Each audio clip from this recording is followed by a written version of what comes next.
Afrontem el darrer tram de la jornada amb aquest quart bloc i comencem amb l'aportació de la doctora Montse Subirana i Malaret, El camí dels bons homes, rememorant la fi del somni catalano-occità i la croada contra els càtars. Hi ha molt de càtar avui, suelto per aquí. I molt de carlí. Els carlins i els càtars no...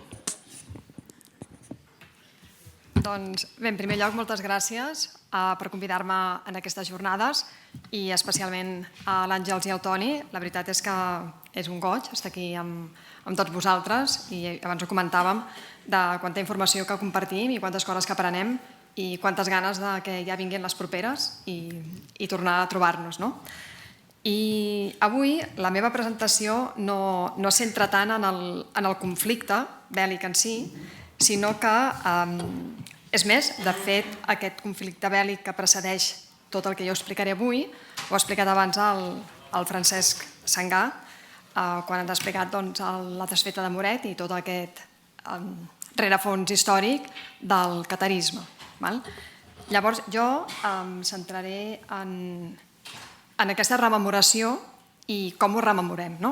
Llavors, avui ho he estructurat amb aquests 3 punts, que són el territori del camí, després com fem la difusió d'aquest camí, i no només del territori vertical del camí dels bons homes, sinó d'un territori molt més ampli, del qual el camí dels bons homes em fa de paraigües. I en tercer lloc, parlaré de nous reptes i noves propostes que segueixen articulant-se al voltant del camí dels bons homes i també de tot un seguit de camins que comparteixen aquest rerefons i cultural per tal que el camí segueixi viu. Llavors, sense més preàmbuls, pels que no ho sabeu, on està situat aquest camí dels bons homes? Doncs aquest camí dels bons homes el tenim situat aquí, és un itinerari transfronterer que enllaça el santuari de Caral amb el castell de Montsegur a l'Arieja i que inicialment tenia un traçat inicial de 189 quilòmetres i que després es va ampliar a 220. Llavors, aquest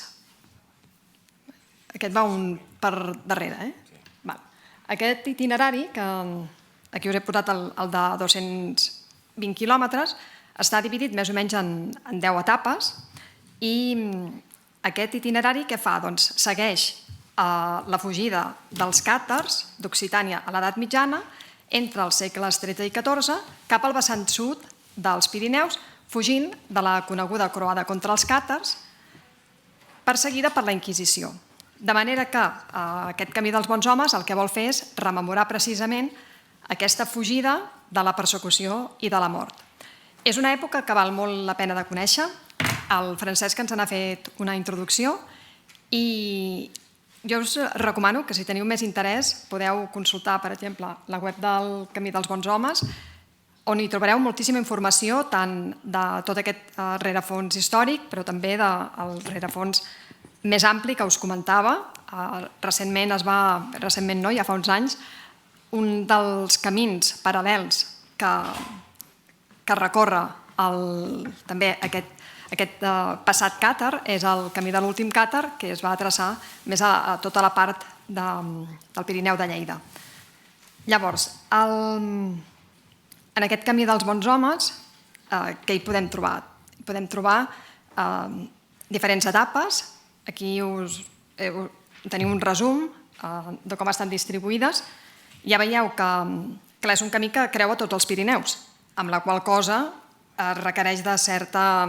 és exigent, o sigui, no són trams fàcils, per dir-ho d'alguna manera, però s'han anat buscant variants perquè aquest camí no només es pugui fer a peu, sinó que es pugui fer a cavall, es pugui fer en bicicleta i fins i tot alguns trams es poden fer en vehicle, en aquest sentit, més relacionats amb la ruta gastronòmica del Camí dels Bons Homes, que és senzillament el que vas és a gaudir d'aquesta gastronomia també inspirada en l'època medieval. Aquí, doncs, per exemple, què veiem? Dues etapes molt dificultoses. Una és la de Berga a Gósol, que són 25 quilòmetres aproximadament, i l'altra, que precisament és la que va de Bellver de Cerdanya a Porta, i pràcticament no arriba a 40 quilòmetres, però és una ruta molt exigent, i us esmento aquesta perquè després la relacionaré amb una altra publicació relacionada amb aquest rememorament del passat càtar. Per tant, els inicis els trobem en una iniciativa transfronterera que cooperativament va fer una recerca històrica, que és la base del camí, aquesta recerca històrica, i conjuntament, també col·laborativament, es va fer aquest traçat de la ruta, que després es va homologar com a un GR, és el GR 107, i es va senyalitzar els dos costats del Pirineu. Posteriorment es va crear el Consell Regulador del Camí dels Bons Homes, en el qual jo vaig estar vinculat, i per això tinc aquesta vinculació amb el Camí dels Bons Homes i amb l'Associació Medieval de Bagà, que sempre ha estat acompanyant-nos en tot el desenvolupament d'aquest projecte. I l'objectiu del Consell Regulador principalment era des de promocionar aquesta marca del Camí dels Bons Homes, vetllar per la qualitat dels productes i dels serveis associats a aquesta ruta i, sobretot, aquest desenvolupament socioeconòmic del territori mitjançant un pla d'accions anual que té en compte tots els aspectes també més idiosincràtics de cada un dels trams que passa el camí. Després, a mesura que han anat passant els anys, què tenim? Doncs tenim un camí, però tenim moltes experiències, des de la part de la gastronomia que us comentava fa un moment, però també de la cultura, de l'esport i de l'arquitectura, de l'aventura, i aquí faig un moment de publicitat, perquè també de la literatura, amb la publicació de diferents llibres, entre els quals aquesta guia a peu per camins de càtars, el Pirineu català, que la vaig publicar juntament amb el Rafael López Moner. Ara just em comentaves fa una estona que heu participat en altres projectes de fotografia, i aquest conte infantil, que és el tresor dels càtars, i que precisament em vaig inspirar en un de la trama del conte, precisament en la ruta aquesta que passa per la Portella Blanca d'Andorra, perquè és realment magnífica, és preciosa i difícil. Difícil en el sentit que no és una passejadeta per Passeig de Gràcia, per dir-ho d'alguna manera. Llavors, bé, un altre dels aspectes principals que tenim en tot el Camí dels Bons Homes és l'element de la natura. Aquí he fet una petita selecció de fotografies, n'he seleccionat algunes, perquè realment compartir aquesta bellesa dels paisatges que creu el Camí dels Bons Homes pels cims del Pirineu, però també per boscos, per tot un seguit, tant des del Parc Natural del Cadí-Moixeró com part del Parc de l'Alt Pirineu. O sigui, realment la bellesa és exuberant, i aquesta bellesa és la que a mi em va portar a proposar-me, sobretot durant la pandèmia de la Covid, el fet del valor terapèutic que té aquesta natura.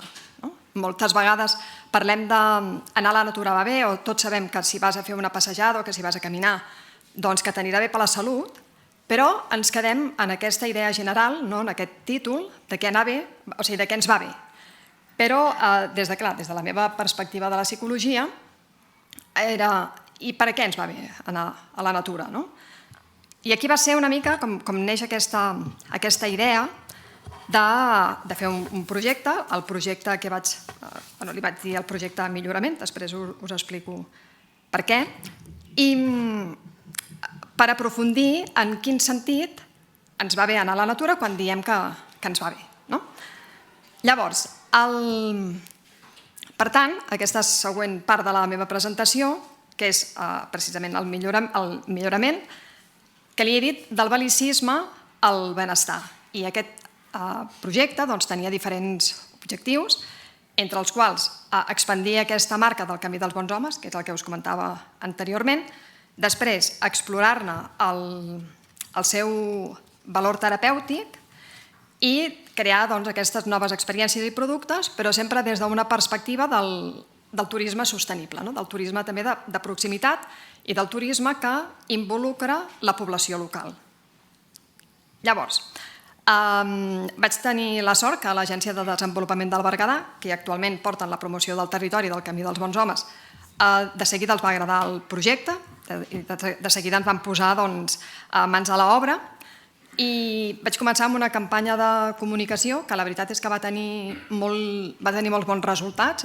Vam sortir a tot arreu, fins i tot a l'avantguàrdia, que precisament buscaven voluntaris per participar en aquest projecte. Pel que fa a l'estudi d'investigació, tenia diferents objectius, però el més principal era aquest, d'explorar els efectes de caminar pel camí dels bons homes en la salut mental i en el benestar a curt i mig termini. Pel públic, que la majoria de vosaltres us dediqueu més a la història, jo no m'extendré ara amb el mètode o amb temes més específics de la recerca, però sí comentar-vos que precisament per aconseguir aquest objectiu de tenir un coneixement en profunditat de per què ens anava bé quan fèiem el camí, en aquest cas el camí dels bons homes, però per detallar més què és el que ens va bé específicament quan fem senderisme i en concret en el camí dels bons homes, vaig seleccionar un seguit de qüestionaris. El cert és que això anava en detriment de la participació, ja que requeria bastanta estona respondre a tots els qüestionaris que a més s'havien de fer abans de fer la ruta, s'havien de fer després de fer la ruta i s'havien de complimentar una altra vegada al cap d'un mes per explorar si aquests efectes en el benestar no duraven només a curt termini, sinó que també tenien una durada a mig termini. Llavors, tot i així, els vam utilitzar, a més amb d'altres aspectes que volíem conèixer, com era la motivació per realitzar el Camí dels Bons Homes, i en aquest sentit, per exemple, el que vam trobar és que les motivacions principals eren de caràcter com un repte personal o com l'esport o la cultura, seguit del creixement personal, i després hi havia també la part espiritual. Això ens va sorprendre una mica perquè altres rutes similars, com pot ser el Camí de Sant Jaume, la part de l'espiritualitat sol ser sempre una de les motivacions principals perquè la gent faci el Camino de Santiago. Després, què vam trobar? I me'n vaig directament al que us comentava inicialment, de quins eren realment aquests beneficis en la salut, doncs que fer el Camí dels Bons Homes, caminar el Camí dels Bons Homes, tenia un efecte molt important. Fixeu-vos que hi havia una disminució d'un 33% del que nosaltres en diem l'efecte negatiu.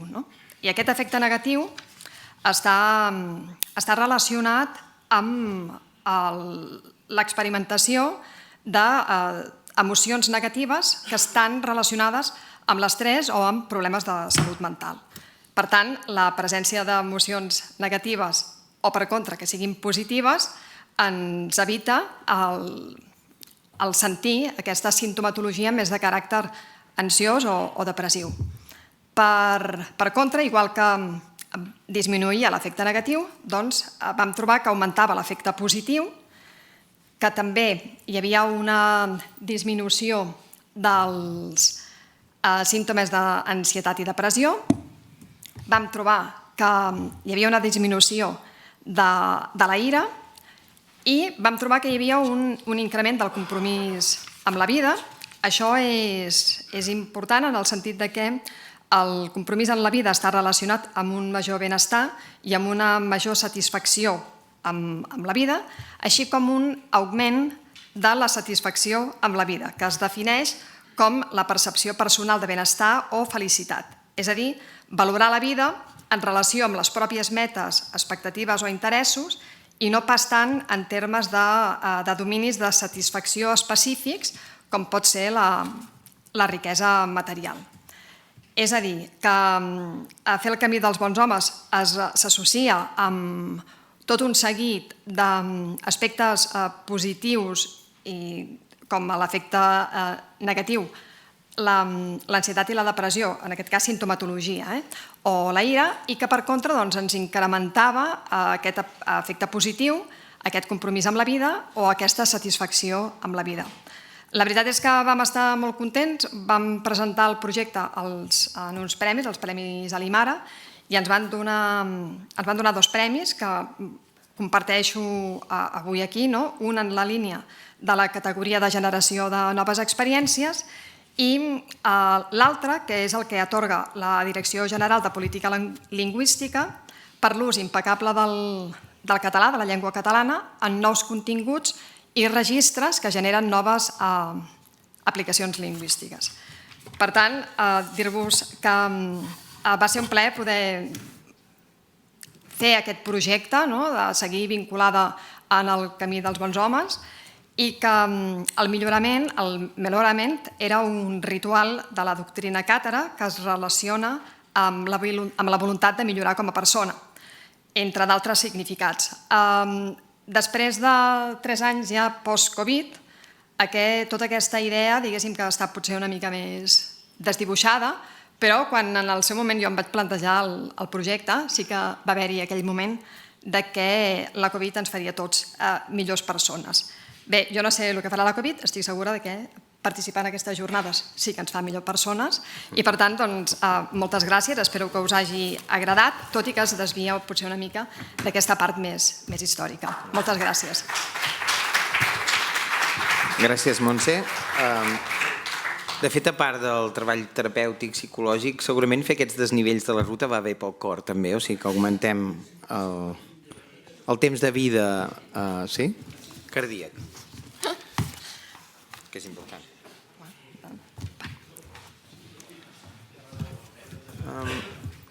Si algú vol, n'he portat alguns, que està interessat. Seguim amb La sang del Pirineu a l'Àfrica, els urgellencs a la guerra del Rif, de Daniel Fité i Arill, historiador, graduat en Història.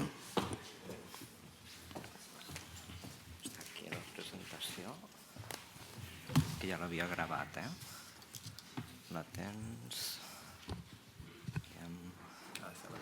Sí. Sí, és aquesta d'aquí. Ja la tenim. Llavors, aquí i aquí, no? Va, ja. Sí, ara això. Va.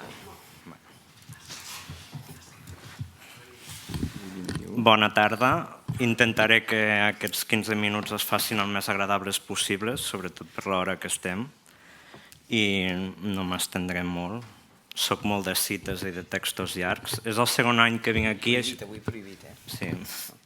És el segon any que vinc a les trobades culturals pirinenques com a ponent i el tercer que vinc com a espectador i és un plaer poder estar amb vosaltres. Bé, comencem amb aquest títol una mica pompós, després veurem una miqueta els resultats com són. Bé, primer ens cal situar, hem parlat de conflictes al Pirineu, hem parlat de conflictes externs a Espanya que passen a Europa i que també tenen les seves afectacions al Pirineu i ara parlarem d'un conflicte bèl·lic en el qual participa gent del Pirineu. Bé, ens cal situar al nord del Marroc, a partir de principis del segle XX, amb la pèrdua colonial espanyola. També podríem parlar de la gent del Pirineu que és reclutada i mor a Cuba i a Filipines, però ens centrarem en aquest segon conflicte. Espanya té aquesta necessitat de tenir un laboratori de proves militar i girarà els ulls cap al Marroc. Aquí us he volgut ficar aquest mapa perquè és molt interessant, perquè normalment ens fixem en el repartiment i, clar, diguem, ostres, Espanya es queda un tros petit del Marroc. Bé, hem de pensar que també en aquest moment també se li adjudica el Sàhara espanyol, que també era una posició que en aquest repartiment colonial queda consolidada en mans d'Espanya. Les potències colonials, estem abans de la Primera Guerra Mundial, tenien por que França, que era un imperi colonial al nord d'Àfrica molt gran, acabés controlant l'estret de Gibraltar, i tampoc no s'hi podia ficar a Alemanya. Diuen, bueno, fiquem-hi els espanyols, que els espanyols ja tenien aquestes places de sobirania, que parlem avui, Ceuta, Melilla, i totes aquestes places que ja tenien una presència colonial.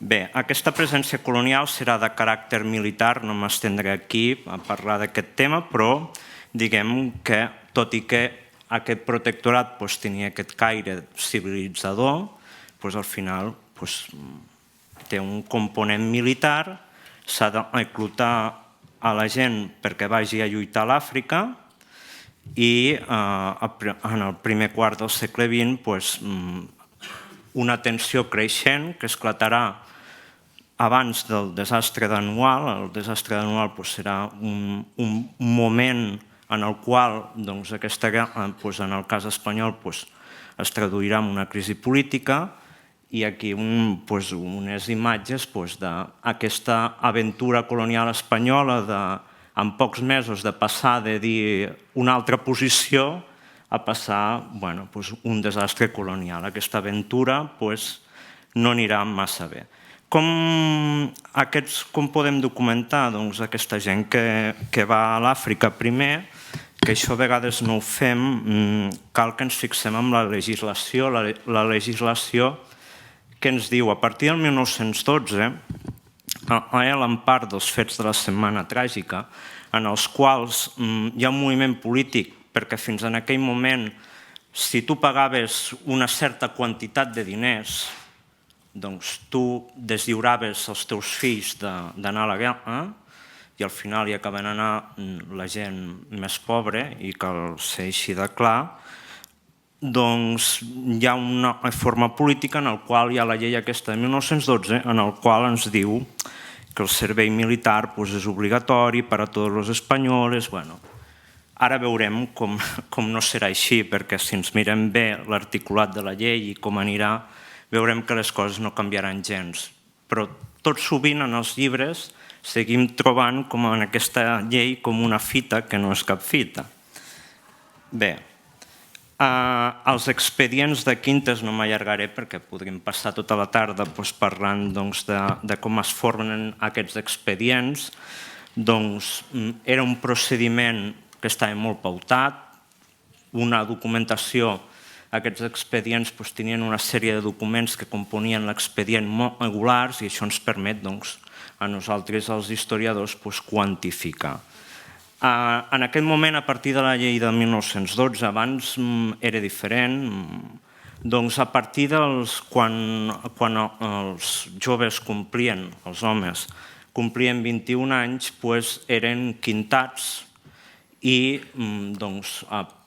ja a finals de l'any anterior, quan encara tenien 20 anys, ja es començaven a confeccionar aquests expedients per veure qui hi havia i qui no havia d'anar a la guerra.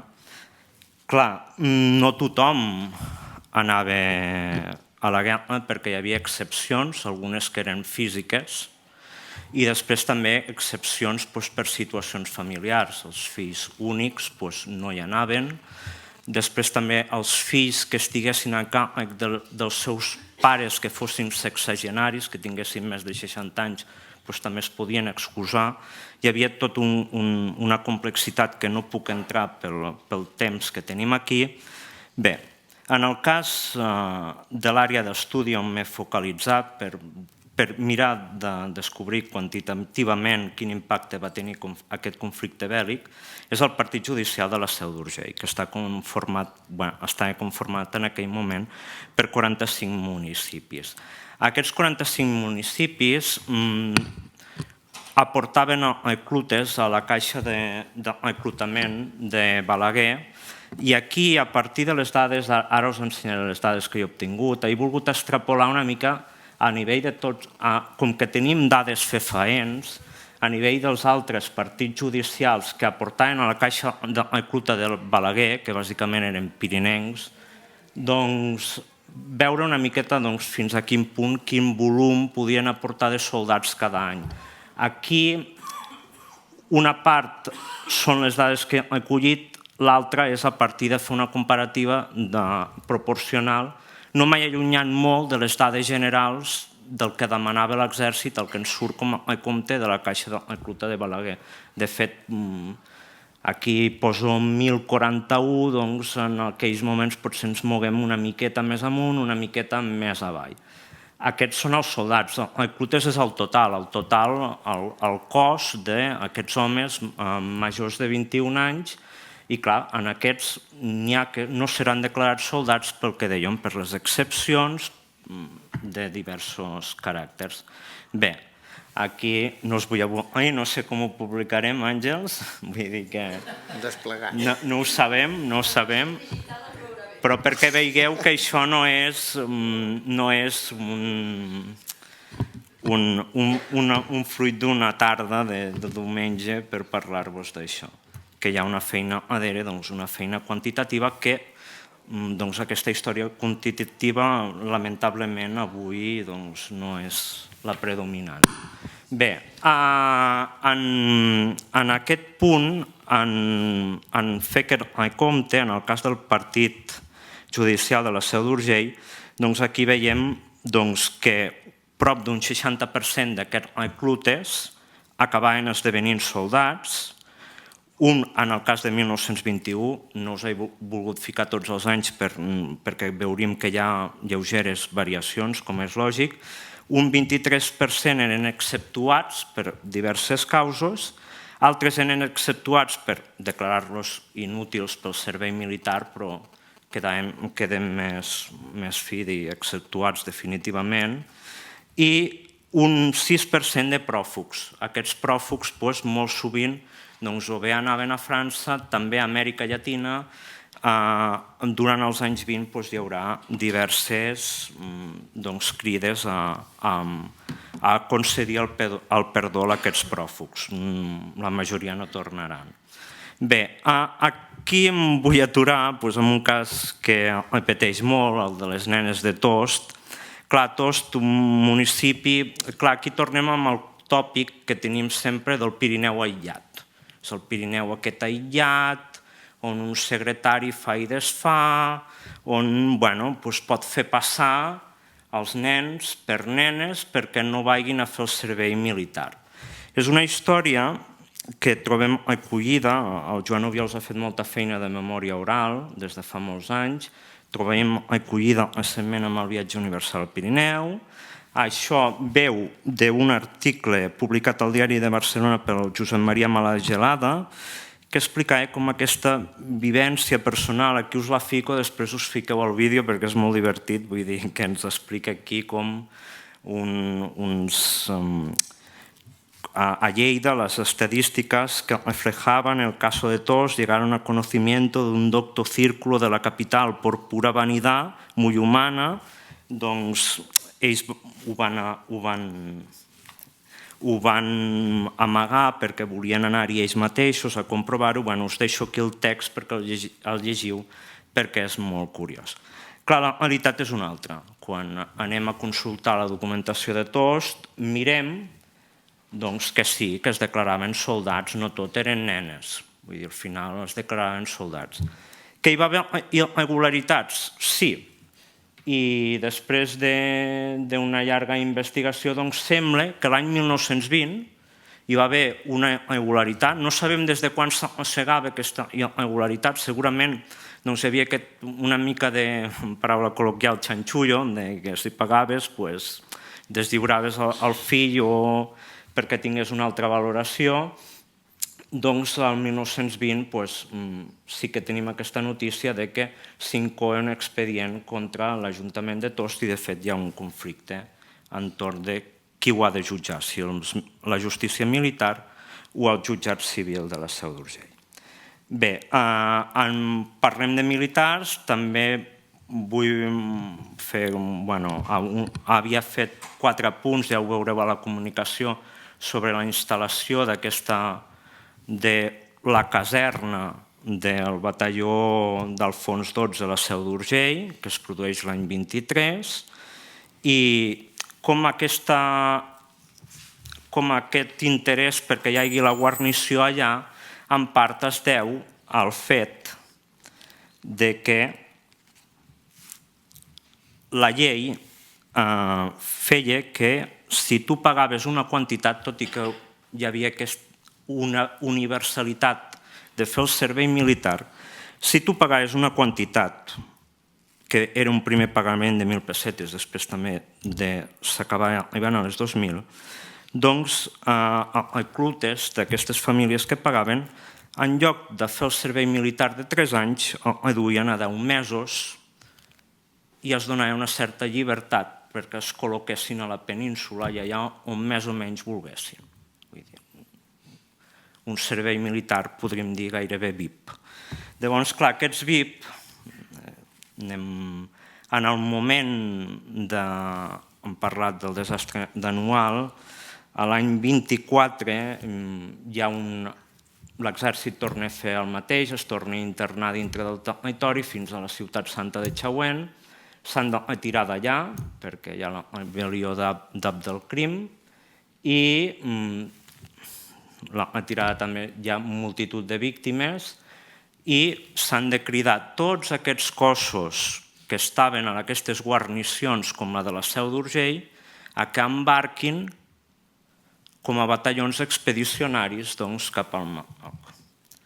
I bé, aquí la cita de quan els despedeixen i bé, una mica aquesta cronologia l'he volgut acabar el 1925-26, el 25 hi ha el famós desembarcament de l'Usemes, la conflictivitat al Marroc decau i bé, i finalment dir-vos també fer una crida a que avui som pocs els que som de l'àmbit de l'Alt Pirineu i Aran, però fer una crida a que si teniu documentació a casa, si teniu fotografies o documents sobre aquest conflicte, doncs m'agradaria molt que poguéssim parlar perquè és un projecte que m'agradaria que fos col·laboratiu en el sentit de m'agradaria molt poder parlar. És molt difícil perquè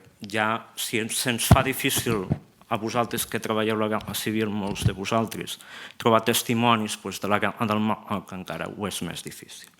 I bé, per últim, un germà del meu padrí, el Joan, va anar a fer el servei militar un any després, el 1927, va anar a fer el servei militar a la regió de Ceuta. I volia acabar amb aquesta reflexió que encara que ens sembli és un conflicte que diguem que encavalca amb la república i amb la guerra civil. De fet, el Joan més tard tindrà un paper durant la guerra civil, també serà combatent i diguem que és una continuïtat. I bé, per acabar, com sabeu, publico aquesta sèrie d'articles d'ara fa 100 anys, aquest mes ha fet 50 mesos que publico els articles aquests, i bé, finalment us deixo l'enllaç amb una pàgina web que he creat jo, perquè ja trobarem el meu correu electrònic perquè pugueu contactar també el perfil d'acadèmia. I això és el llac de Puigcerdà, i aquella foto d'allà soc jo, aquí, a Olot, l'any 2006, quan tenia 11 anys, i que és un viatge que jo quan era petit vaig estar 6 anys en hospitals i va ser un dels primers viatges que vaig fer després d'aquesta etapa i que guardo bon record d'aquest viatge. Vull dir que un nen que es mirava al mar des d'un hospital doncs va poder fer un viatge fora de casa, que també... I bé...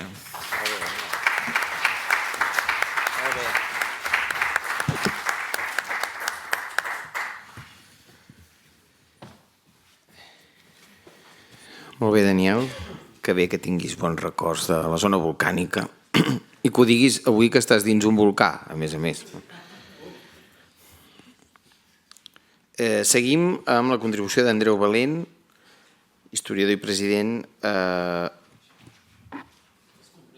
M'he tornat boig veient aquestes sigles.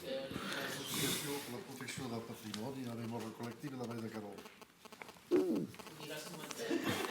Associació per la protecció del patrimoni i la memòria de la Vall de Querol, de Puigcerdà a Oceja, Cerdanya, els germans Maranges, protagonistes de la Guerra Civil Espanyola i de la resistència a l'estat francès. No.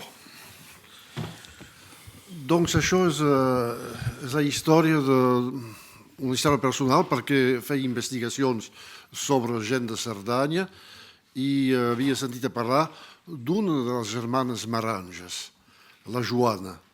La Joana, per què n'havia sentit a parlar? Perquè coneixia el que va ser el seu espòs després, el doctor Andreu Roquer, que era un rossellonès, que el va conèixer a Oceja l'any 46, i després perquè vaig conèixer personalment una persona que va ser detinguda al camp de Ravensbrück i Neuengamme durant la Segona Guerra Mundial per fer de resistència. Aquesta persona és la Mònica Cànovas, esposa Gené, de la qual vam parlar ahir a un altre col·loqui a Banús de la Marenda. Es va evocar la seva actuació de resistència a Perpinyà i al Rosselló, i després la seva deportació. I doncs les dues germanes, la Maria i després la seva germana Josepina, es van conèixer al camp de Ravensbrück i Neuengamme, van participar en accions de resistència en aquest mateix camp i van quedar amigues. Doncs jo tenia coneixença de la filla segona, la Joana, no sabia pas qui era la seva ainada, Josepina. Aquesta havia nascut l'any 1915 i la Joana va néixer l'any 1920. L'una va néixer a Alp, perquè la família era originària d'Alp. El pare se'n deia Pere Maranges i la mare Maria Bové. Doncs Bové hi ha dues ortografies. A l'estat civil espanyol és amb B alta o B alta E, accentuat, i a l'estat civil francès és B alta o B baixa E R. És el mateix cognom, ortografiat de dues maneres diferents. El que passa és que la correcta és l'ortografia de l'estat civil francès i no de l'espanyol. Doncs això és la primera cosa. La seva mare, Maria Bové, eren jornalers i arrendataris feien de masovers, és a dir, canviaven de masia, és a dir, que es van estar a Prats i Samsó a la Cerdanya i després es van establir en una masia que es deia Cal Baca, que avui dia ha desaparegut, que avui dia és el barri de l'estació actual de Puigcerdà. Doncs és un lloc urbanitzat.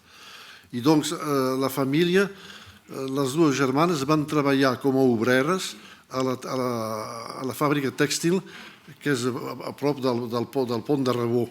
Doncs aquesta fàbrica eren obreres del tèxtil i eren joves i es van comprometre, diguem, amb la vida sindical, ja que van adherir elles a la Unió General de Treballadors, i la Josepina, que era a 18 anys, va ser elegida l'any 1934, va ser elegida amb unes eleccions de la Unió Fabril Tèxtils de la província de Girona. doncs és una persona compromesa. Jo no sabia pas massa coses sobre les idees polítiques i sindicals de la gent d'aquesta família. Ho vaig aprendre de mica en mica quan vaig interessar a la biografia del marit de la Joana, és a dir, el doctor André Roquer, el seu marit, perquè he fet una biografia seva en un marc acadèmic al Centre Nacional de Recerca Científica. Doncs vaig fer aquesta biografia del doctor Roquer i em vaig interessar més a qui era la seva dona i a quina família pertanyia. I doncs vaig descobrir coses que no sospitava, entre el qual aquesta. La família també tenia un germà. Aquest germà, el Joan, ell treballava en una serradora i no era pas ell de la UGT, era de la CNT, és a dir, que era llibertari, era anarquista. I amb uns companys van muntar al 36 una empresa col·lectivitzada a prop del pont de Rebó, a Puigcerdà, i doncs la cosa va acabar malament, com us explicaré després, al 37, per dir que al si de la mateixa família les germanes eren a l'UGT, però políticament eren a l'estat català. És una cosa que vaig aprendre de mica en mica fent aquesta investigació per la biografia del marit de la Joana. I doncs vaig interrogar persones de la família, vaig tenir lligams amb la filla de la Joana. La Joana va morir el 2011 i la seva germana havia mort el 2007. La Josepina ha viscut sempre a Puigcerdà, a Oceja, des de 1945, després d'haver sortit viva del camp de Ravensbrück, i s'hi va quedar fins a la seva mort, mentre la germana va seguir el seu marit a Perpinyà. I vaig interrogar fills de la Joana i de l'André Roquer. I aquesta gent em van donar informacions molt més precises sobre el que havia passat amb aquesta família Maranges. I una cosa amb la qual insisteixo, és a dir, que al moment de la Guerra Civil Espanyola ja hi ha una discrepància al si de la família, perquè les germanes, com he dit, són més aviat del bàndol nacionalista català i el germà és a la CNT. Això acabarà mal per germà perquè, com ho sabeu, hi ha hagut els fets de Bellver a l'abril del 37. La Generalitat volia recuperar el control de la frontera franco-espanyola a Puigcerdà, el que impedia la presència d'unes forces de la FAI encapçalada per Antonio Martín, el Cojo de Maragà. Doncs això hi ha hagut la confrontació a Bellver a l'abril i després, de mica en mica, es van desplegar les forces republicanes, les guàrdies d'assalt, entre altres, i això hi ha hagut uns fets com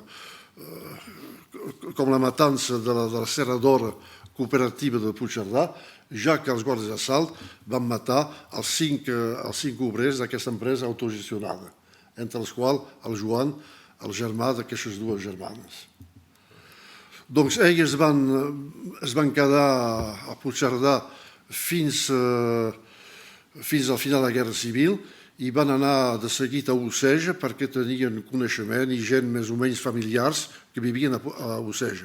Però l'autoritat francesa les va agafar perquè no havien pas de quedar aquí i com que eren dones els van enviar a un lloc de residència al departament de Charente-Maritime.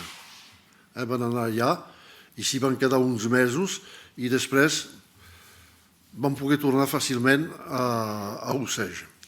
Pel que es tracta de les germanes, a Oceja no sé si van participar a les xarxes de passos clandestins, però sí que van adherir a moviments de resistència, al moviment Liberació Sud, que és un moviment de tendència socialista era un moviment de resistència de tendència socialista.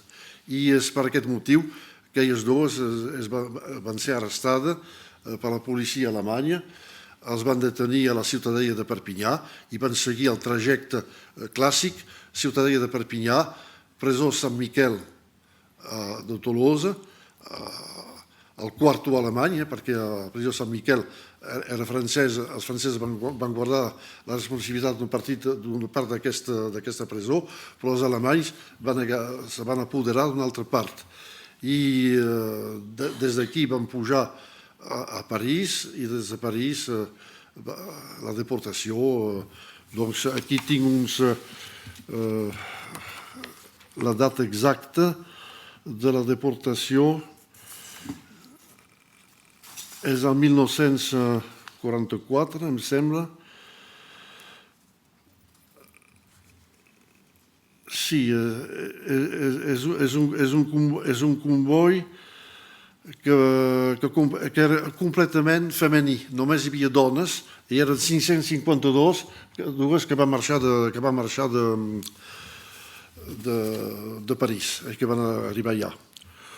Doncs el coneixement amb la Mònica Gené, i suposo també amb la Simone Veil, perquè ja sé per la Mònica Gené, que vaig conèixer personalment, que se va amistançar amb la Simone Veil, que va ser ministra després de França, perquè van ser detingudes al mateix moment. Doncs es pot suposar que les germanes Maranges també van conèixer la Simone Veil en aquest marc un xic no gaire plaent.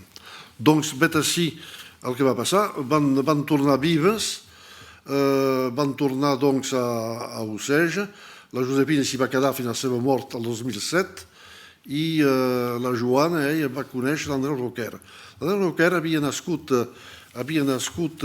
l'any 1921, és a dir, tenia un any menys que la seva dona,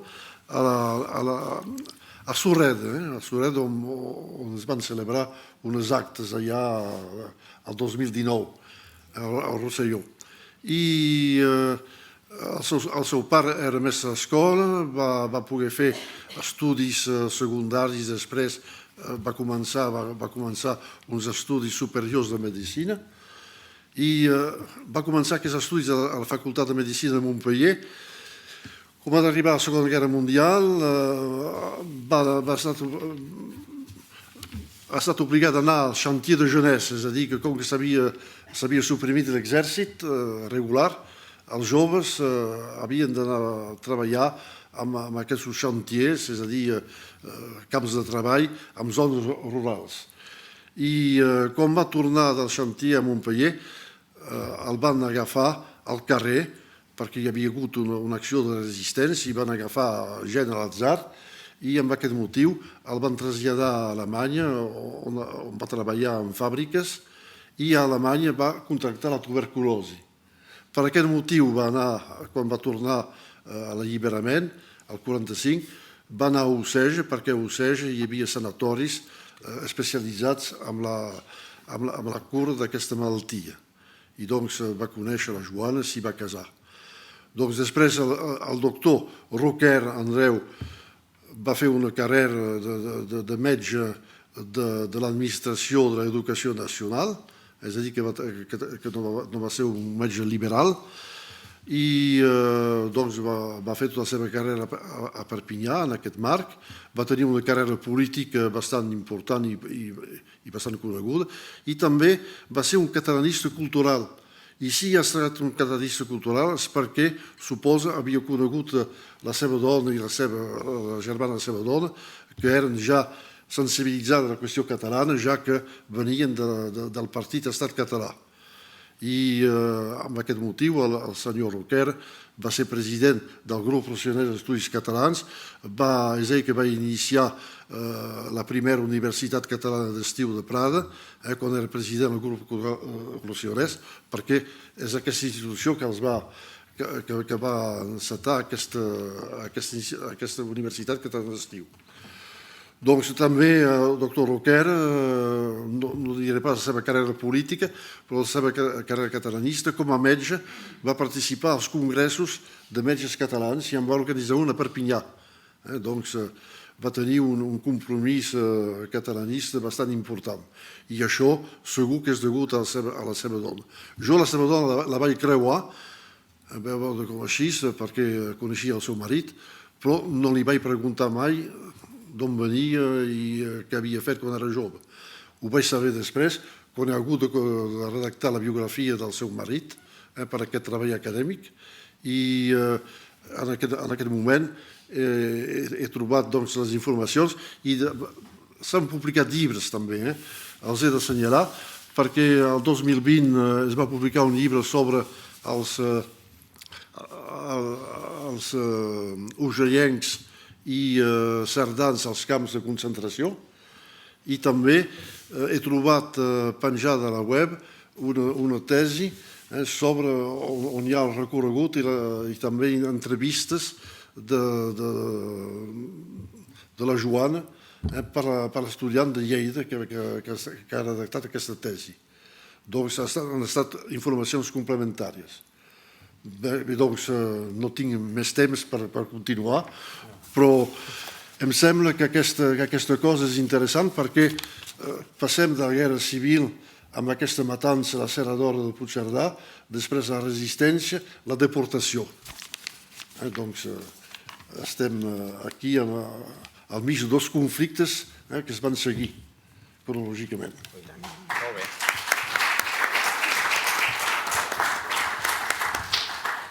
Sempre és un plaer sentir català del nord, senyor Valent. Que, per cert, l'Hospital d'Oceja és aquest edifici que han fet desaparèixer, no? També és un plaer que hagin fet desaparèixer. Bueno, vull dir... No, va, d'acord. Doncs encara més ha tingut menys durada. Bé, el cas d'Oceja demostra que es pot eliminar arquitectura que no convé i no passa res. Això també.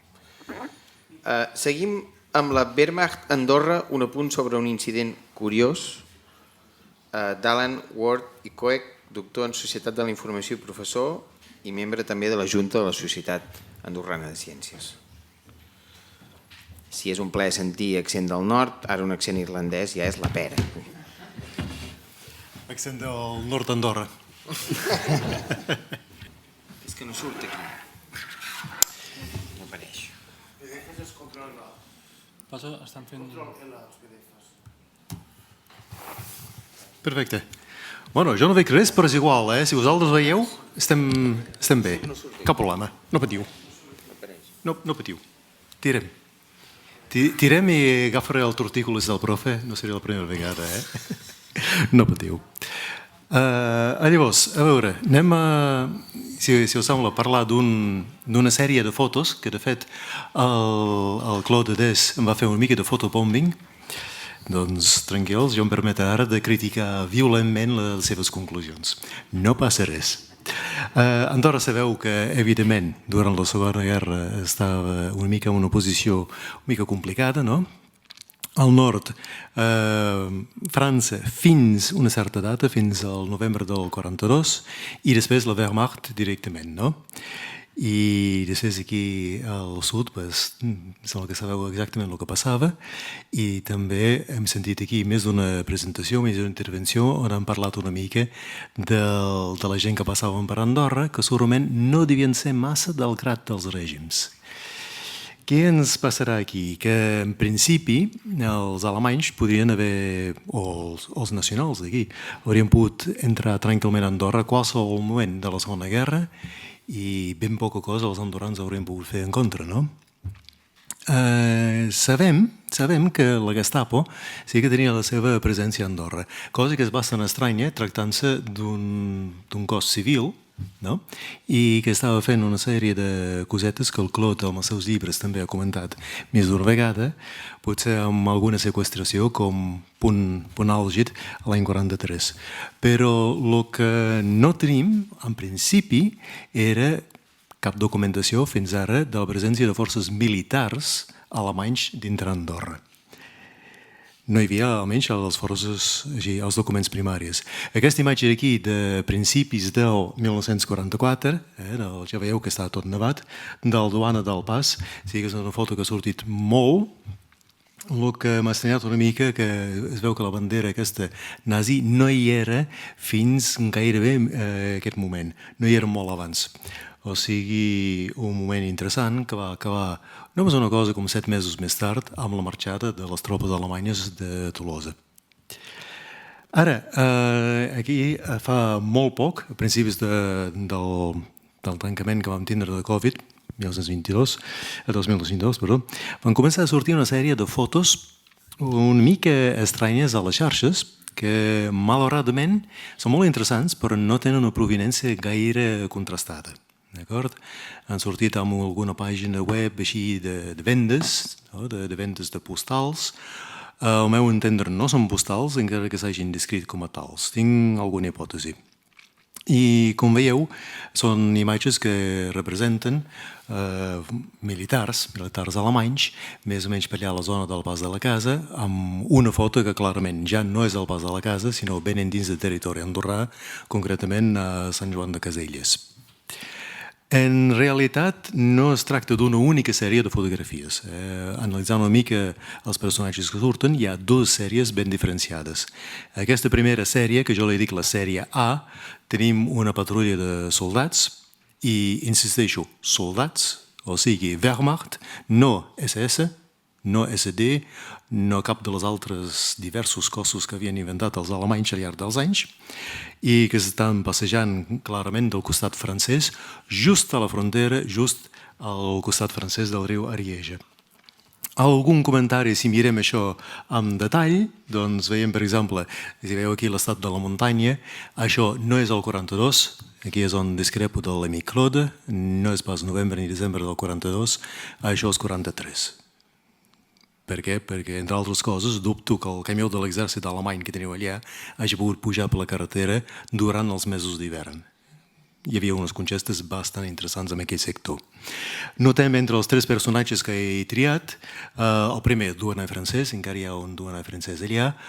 No podem saber exactament durant quant de temps més hi seria, si això hipotèticament hauria pogut ser l'acte de relleu, on bàsicament els alemanys deien tu, petit francès, vés-te'n cap a casa, ens cuidarem nosaltres de la frontera, o paraules d'aquest efecte, però de moment aquest duaner no sembla pas massa estressat per la vida, no?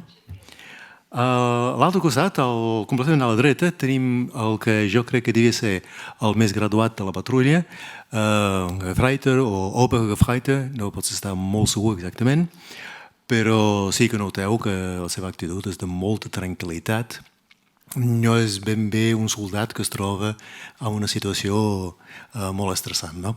Penseu que els soldats que estaven per aquí amb aquest exèrcit al sud de França, basat a la zona de Tolosa, molts, pocs mesos abans, havien estat a la zona al front de l'est i amb situacions bastant més tenses. Llavors, entremig, he posat l'única figura que tenim aquí, que està realment amb Dienst, amb l'uniforme de treball, si vols, amb el casc i tot la resta. I jo crec, entre nosaltres, que devia ser el més jove de la colla i que el devien haver castigat. Mira, saps què? Ara, per sortir les fotos, ara sortiràs amb el casc i el mantell i tota la mandanga. Totes les altres figures, sembla que estiguin una mica de passeig, si hem de dir les coses clarament.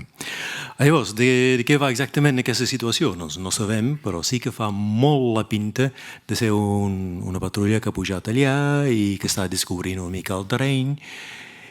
No pot ser finals del 43, jo crec que no, tampoc finals del 42, doncs probablement si situaríem per allà primavera del 43, això seria un moment bastant apropiat. A nivell hipotètic, per començar a sortir. Si parlem una mica de l'altra sèrie, les 3 altres fotos, aquí la cosa es complica bastant. D'acord? Anem a mirar, per exemple, la primera, aquesta una mica més gran. Primer, el lloc és bastant clar, no? Aquí he inclòs aquí més a baix a l'esquerra una foto després de la guerra, que deu ser 45-46. Reconeixem fàcilment la casa que era la casa de la duana d'Andorra, la configuració general de l'edifici, les pendents de la teulada, les obertures, el bisellat aquí del canto. Aquest edifici ja és territori andorrà. Hi ha hagut soldats alemanys a Andorra. Això és definitiu. Si a més comencem a mirar una mica qui hi ha, sabeu que els alemanys, sobretot els que són de l'exèrcit, els agrada molt el tema de les uniformes. Hi havia moments on els soldats alemanys tenien una cosa amb 4 o 5 uniformes diferents segons la situació, part del seu ego, suposo. Doncs aquí podem reconèixer, com que és blanc i negre és de vegades una mica difícil, però aquí hi ha com a mínim 3 generals, o sigui, oficials superiors. Es reconeix, entre altres coses, perquè tota la part així de brillantines que porten així, tota la part més metàl·lica, era daurat i surt una mica més fosca a les fotos, mentre que aquí, amb rere fila, amb segona fila aquí, també tenim uns quants oficials, que són oficials, però no són de nivell general. Aquests portaven tota la part més metàl·lica, tot l'informe de color més platejada. Si us sembla, m'agradaria que ens fixéssim sobretot amb el personatge que està completament a la dreta, que sembla ser una mica més gran que les altres. També m'agradaria que ens fixem el personatge que queda més o menys pel centre, el tercer a partir de l'esquerra. Veieu que té un uniforme una mica diferent dels altres, tercer a partir de l'esquerra, i l'altre ja just al seu costat, que sembla que porti cordons també daurats, platejats al costat. Si anem a mirar una mica més a prop aquests, primer el que porta l'uniforme una mica diferent dels altres, efectivament és diferent. Aquí el tema dels barrets té la seva importància amb aquestes coses i resulta que aquest no és un soldat de l'exèrcit normal, diguem, entre altres coses, és un especialista que forma part del tropa de muntanya. Cosa que sí que ha quedat contrastat, és de les poques coses que sí que podem contrastar documentalment que hi ha hagut en aquesta zona. Hi ha documentació que ens diu que sí que hi havia una certa quantitat, algunes unitats petites de tropes d'origen austríac i que sí que eren especialistes en tema de muntanya. Llavors, llàstima que l'amic Claude ens hagi deixat, ell que li agrada molt el tema dels passadors, però a mi no m'estranyaria gens que aquesta unitat de tropes especialistes de muntanya s'hagin destacat per aquí, per aquesta zona del pas de la casa, entre altres coses per tindre potser una mica vigilat, una mica controlat el tema dels passadors. Diguem que si jo fos els comandants alemanys és la primera cosa que faria. Si us sembla, passem a un altre. Aquest és el personatge que estava una mica al centre, oficial. L'únic que té una mica particular és que porta l'uniforme, que no és l'uniforme de cada dia, és l'uniforme per aparentar una mica, és allò que dius que probablement anava cap a alguna situació que no era purament d'exèrcit, sinó probablement més aviat d'aparentar, de quedar amb la població civil, alguna cosa per aquest estil. És una mica hipotètic, però és molt estrany que el veguis així, ben vestit. No és un uniforme de gala, ben bé, això seria un altre tipus d'uniforme, però és quasi tirant cap allà, no? I l'últim. Aquí teniu unes fotos. Un és el personatge una mica més gran a la foto que tenim allà a la dreta i l'altra foto és el general Johannes Blaskowitz, simplement era el cap de tot l'exèrcit del sud-oest, del Heerengruppe G, que estava centrat a Tolosa i que tenia la responsabilitat de tots els exèrcits alemanys des de Bordeus, pràcticament, fins a Montpellier. Mireu les formes de la nàpia, mireu les orelles, és ell. Hem tingut el general amb cap alemany en territori d'Andorra. I és que no diguin que la Segona Guerra Mundial que no ha tingut efecte sobre el nostre. Ho ha tingut. Algunes conclusions ràpides. Jo crec que les imatges són autèntiques, tots els detalls enquadren, fins i tot la línia elèctrica. Hi ha hagut alguna observació, gent que pensaven que la línia elèctrica no era autèntica. Sí, ho és. És una línia que és des de principis de Fassa, o sigui, estem parlant de 33-34, molt coneguda. És la línia que ara mateix estan fotent a la Xatarra. Malauradament. La datació que crec més creïble és primavera 43 o tardor 43, per les dues sèries de fotografies, sobretot pensant a la quantitat de neu que hi ha a la muntanya, als llocs que es formen les congestes. I després, a nivell hipotètic, jo crec que hi hauria algun escenari de presa de posició o probablement, per lo que és els generals, ganes de mirar-se bé el terreny, de conèixer el seu terreny. Que no crec pas que hagin pujat al mig de l'hivern. No crec més aviat primavera o tardor. Voldria fer dues reflexions finals i ho deixaré aquí. La primera és que és bastant difícil de contrastar aquestes imatges amb documentació d'arxiu, entre altres coses perquè els arxius oficials alemanys van tindre un petit foc, un petit incendi que ha fet desaparèixer bastanta cosa. I ara mateix a Freiburg queda tan sols documentació del 44 i fins i tot la documentació del 44 és molt parcial, no hi ha tot ni molt menys. O sigui, és malaurat perquè ens hauria ajudat a situar exactament qui estava aquí i a quin moment. I l'altre, he posat l'original i la traducció, que les escombraries dels petits estats que avui en dia encara existeixen a Europa s'haurien de liquidar molt ràpidament. Això ha de ser l'objectiu de la nostra lluita, crear una Europa unida. Alguna idea qui hauria dit això? Jawohl. No és la conclusió, més aviat la meva reflexió de dir sort que els aliats van guanyar. I ara la conclusió. Conclusió acabadíssima. Recordeu aquell personatge que hi havia aquí a l'esquerra? Amb un uniforme una mica diferent. Aquest uniforme una mica diferent era bastant típic d'un personal militar alemany molt específic que eren els traductors. Traductors que necessitaven perquè quan venien pels jocs, molt sovint els alemanys en aquell moment no parlaven el castellà tal com alguns el parlen avui en dia. I a la dreta, un personatge que molts d'Andorra almenys ho coneixem, el que va ser el nostre copríncep d'un dia o d'un mes, l'amic Boris Mikhailovich Skosirev, també conegut com Boris I, vestit amb... Exacte, el copríncep durant un mes, literalment. I també va participar a l'esforç de guerra alemany com traductor. Un punt de connexió que feia entre els dos. Moltes gràcies per la vostra atenció. Quina passada. L'has identificat tu? Hi ha un altre que no dic perquè no estic segur. Carai. Bé, ja sabíem que els nazis havien buscat el Graal a Montsegur, però resulta que per Andorra també van córrer fort. Seguim amb la contribució de Miquel Arnau Díaz, president del Centre Cultural Català del Vallespí, que ens parlarà de conflictes bèl·lics avui als Pirineus Orientals. Conflictes bèl·lics avui als Pirineus Orientals. Pirineu català, diem. No, sí.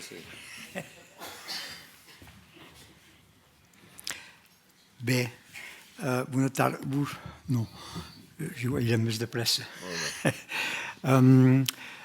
Jo vos portaré la veu del Vallespí, que és comarca de Catalunya Nord, que Catalunya Nord també és Catalunya, i que, doncs, sem alguns a guanyar i a tenir una sensibilitat de l'actualitat del dia d'avui. Per anar més de pressa, vos ho llegiré, perquè altrament m'allargaria massa, potser, en aquestes hores. Conflictes bèl·lics són conflictes de poders, de conquestes de territori, amb la presència, molt sovint, de violències. De segur, al dia d'avui, els conflictes que existeixen han pres altres formes, agressivitats verbals, repressions policials, injustícies socials, polítiques racistes. Aquests atacs són combats de cada dia. Tots aquí sabem de què va i se podria fer pesat anomenar les notícies d'informació quotidianes. Per tant, s'ha de parlar, almenys per defensar la nostra identitat. Fa pocs dies, la Marine Le Pen, amb les seves ideologies conegudes, va anunciar que a Andorra, ja que hi havia un copríncep francès, la llengua del país havia de ser en prioritat el francès. La mateixa Marine Le Pen, en altres llocs, va dir que si era elegida, en Puigdemont, si se presentava a França, seria expulsat cap a Espanya en qualitat de terrorista. I és també allò que diu la justícia espanyola, que no vol aplicar la llei d'amnistia. D'ençà Arenys de Mar, en 2011, la voluntat d'independència expressada pel poble català porta només conflictes. La lluita és permanent a per tot arreu. A Figueres, a la Carme Forcadell, que fa la reservació d'una habitació en un hotel, se li respon: ¿me puede hablar en castellano, por favor? Farà denúncia per segregació. I s'ha de rumiar que això passa per tot arreu del nostre territori. A Rocabruna, petit poblet de 20 habitants, conegut per la seva església i el seu campanar a prop d'aquí, aïllat dins la muntanya, al restaurant La Cambrera, a qui hauràs demanat un menú escrit en català, te dirà: no lo entiendo. El batlle de Perpinyà, d'extrema dreta, per encendre la foguera dels focs de Sant Joan, refusa la flama del canigo i la fa servir al seu encenedor personal. El mateix batlle bloqueja la compra del conveni de les Clarisses per l'escola de la Bressola, que hi vol fer un nou institut. I ara el Castellet, que fins ara hi havia la senyera, ha tret la senyera i per posar només la bandera francesa. La lluita és guerra permanent i la ruptura sembla que ja hi sigui. Però ara el conquistador va guanyant. Però com ho faran per descuidar i esborrar la creació només que catalana, que té per origen la nostra terra i la nostra identitat? Ramon Llull, Gardiu, Pablo Casals. Entre parèntesis, a Prada se celebra cada any el festival Pablo Casals amb un programa escrit només en francès. Tàpies, que escriu: la pintura que faig és perquè soc català. I tant d'altres, fins a la Flora del Baus. Tots aquests artistes, si s'expressen de llur manera tan personal, és que són catalans. Pot ser que s'ha d'insistir sobre allò que vol dir ésser català. És a dir, el que porta la nostra llengua. Jo ja ho he dit, jo ho he escrit. Quan parli i escric en català, som pas la mateixa persona que quan parli i escric en francès. Els calaixos són pas els mateixos. I ara sí que sé que la meva llengua materna me porta a tenir una sensibilitat feta d'un coneixement de solidaritat i de compartir fora dels egoismes i dels egocentrismes definits per un ambient liberal amb prioritats econòmiques. Els escons del bord de foc, sempre encès, per mantenir calenta l'ulla o el tupí un couen als ossos d'espinada, xolar de l'ús de la plana de riu, amb bennitus, que ja nos ha deixat, Déu-lo perdó, que rondineja esperant la visita d'algú que li permetrà de beure un got de vivú, diuen una sensibilitat i una manera d'ésser que només un català pot percebre. Apolit, me fot pas dir el que no he dit. Se tracta pas, dins les meves evocacions a la plana de riu, de parlotejar de nostàlgies i de dir, recordant pares, avis i besavis, que llurs vides fetes de feines compartides i de lligams amb família i veïns, amb relacions d'amistat i de solidaritat, eren millors que les nostres. Les vides de carrer que feien dia a en Joan quan era petit i que anava a Cala Teresa d'en Patllari a cercar una pastilla o un gotet de licor de taronja i cafè o a Cala Maria Sans amb la seva gelleia de coduns, son vist llum, son entrat. Ja s'ha perdut. Són aquestes realitats, aquestes veritats, que són il·lustracions d'un pensament català. El conflicte és el dia d'avui, que s'ataquen a la nostra llengua, són per esborrar la cosa comuna que ens diu qui sem, que fa que ens entenem dins d'una història, un sentit comú, que fan les nostres emocions davant les pedres d'aquestes cases velles que han guardat la memòria d'un temps que és el nostre i que només nosaltres podem entendre. La nostra història porta una manera d'ésser personal i col·lectiva, que és la resposta contra un món artificial del dia d'avui. Els conflictes bèl·lics del dia d'avui l'ha de guanyar la nostra identitat per assumir la veu del nostre poble i per poder ser a casa nostra. He parlat fins ara només que del tarannà que justifica la nostra identitat, però dins dels conflictes bèl·lics del dia d'avui s'haurà de parlar d'economia i d'un escàndol de l'espoliació del nostre PIB. El deute públic francès és equivalent a l'espoli anual que pateix Catalunya de part d'Espanya. Imagineu-vos si aquesta participació se quedava a Catalunya. Una manera de rumiar els límits de la solidaritat nacional. Tenim clar que per aconseguir la nostra llibertat, l'única solució és tenir el poder d'un estat que permetrà d'aplicar les nostres pròpies lleis per dir qui som, que volem, i d'ençà de les Corts compartir un humanisme universal, que això també ho sabem fer. Els conflictes del dia d'avui són pas acabats. De pronosticar qui serà el vencedor dels conflictes present en tots els països catalans són figues d'un altre cistell o d'un altre paner. Gràcies. Visca Catalunya. Lliure.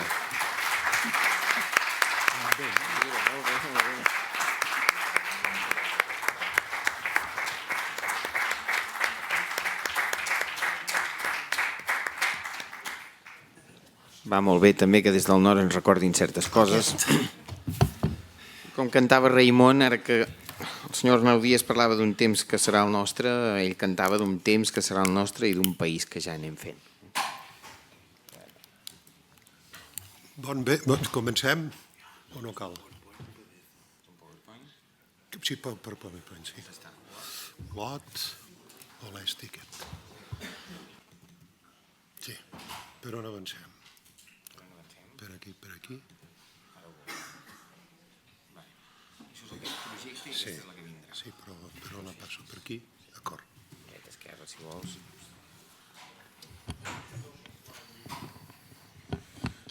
L'Olesti no hi és. Bé, doncs seguim amb el senyor Jordi Pasques i Canut, parlant del pas d'Aníbal per la Cerdanya. Abans de començar, m'agradaria recordar que fa molts anys, en una comunicació a l'Assemblea d'Amics de Besalú, ens explicaven el pas d'Aníbal per la Jonquera. O sigui que ara, a veure si aclarim si va ser la Jonquera, la Cerdanya o què nassos, no? Avui hem parlat de gent que menjava hipopòtam, ara parlem d'elefants.